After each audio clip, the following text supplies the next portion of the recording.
ฮัลโหลเฒ่า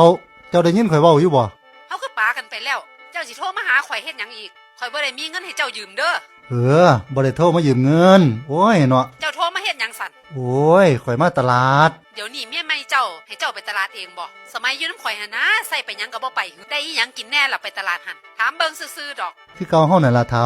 พวนเจ้าบ่ต้องมาเฒ่ากับข่อยดอกอันนี้ก็กระปูนี่ข่อยว่าสิโทรมาถามเจ้าว่าอันป่นกระปูนี่เฮ็ดจังได๋เกาะอีหยังเกาะป่นอีปูนี่แหมตะกี้เจ้าเฮ็ดจังได๋เกาะเจ้าคือเฮ็ดแซ่บแท้โอ้ยมันสิยากหยังปิ้งแล้วก็แกะดองมันออกแล้วก็ตำล่ะโอ้หากินปูกินปลาเนาะซุมื้อนี้เนาะเงินทองบ่มีใช้บ่อีพอ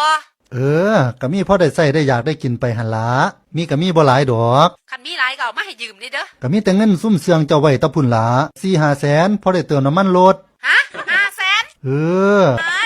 เนาะเอ้ากูจักแล้ววิธีปนกับ